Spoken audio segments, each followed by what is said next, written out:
between November 6th and January 6th, there's going to be a lot of information coming out about the mechanisms of government and how we get from the states, people voting in their states, to those votes being counted in the states, to those being counted in the federal government. Around 2020, there was a lot of unfounded allegations of voter fraud leading up to concerns around the election.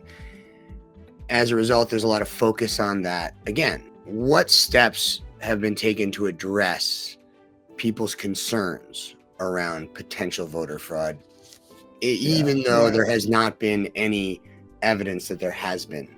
I don't want to say, oh, there's voter fraud. Let's be clear. There is not voter fraud in any sense of the word that would matter. It's just absolutely extremely marginal stuff. Now, we of course want an election that is like every vote is actually perfectly counted, but let's also keep in mind that we're tallying like millions of votes, over 100 million votes in 3,000 jurisdictions with a temporary workforce of 1 million people. It's a very complex system. The scrutiny on the transparency of the election process has been astronomical over the past 4 years, right? And it is, I can tell you with 100% certainty that there's been nothing like it for this process, right?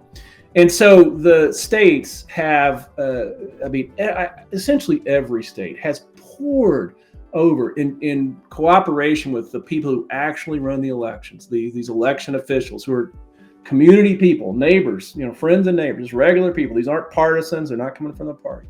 Every step of the process has observers. Every step of the process has, release of information. And now some states have put up literally glass walls, so anybody can just come and just watch the people counting the ballots, right? So I think that we are in a place where the possibility for fraud is at zero. I mean, we've kind of put so much attention on this in the last 4 years, and the states have adopted, again, it's 50 systems, 3,000 counties. They've adopted all kinds of ways to just assure the public, including trying to tell them, look, folks, come and watch it. Volunteer, be a poll worker, so you can see like the mechanisms, the redundancies to ensure that the ballots are there's chain of custody if you have paper ballots, which many states do.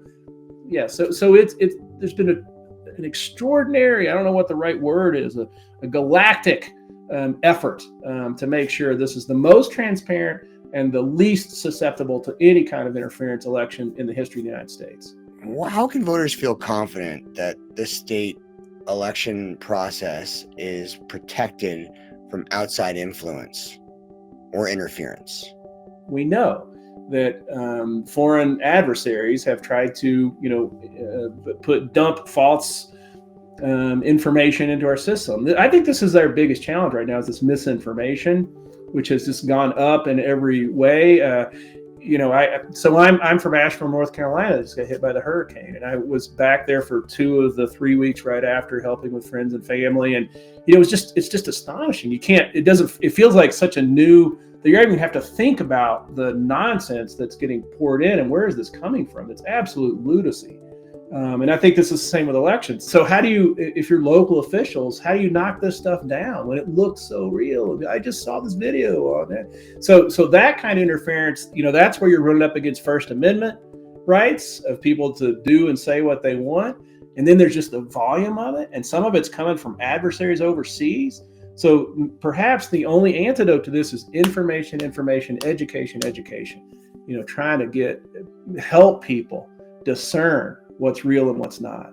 It's appropriate to question things and have a real dialogue about that. Yeah. One of those questions actually that came to us was the idea of ballot harvesting.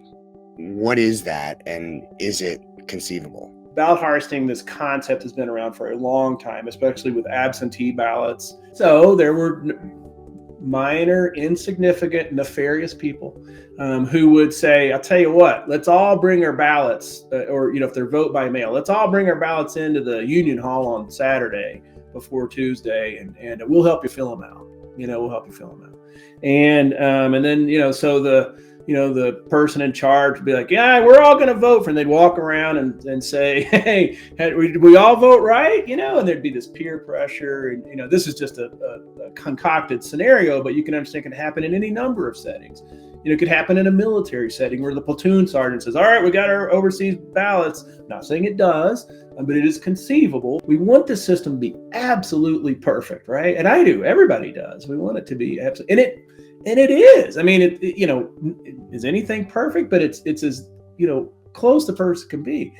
And this notion that you could somehow conspire to move enough votes or to harvest enough ballots to actually change an election is just kind of ludicrous because of how decentralized and the numbers, and so people hear like, oh my gosh, they convicted 6 people in Florida of voter fraud. Okay, well, let's say all 6 of them were voting the same way. They were voter frauding the same direction. No race would change because 6 votes in Florida moved.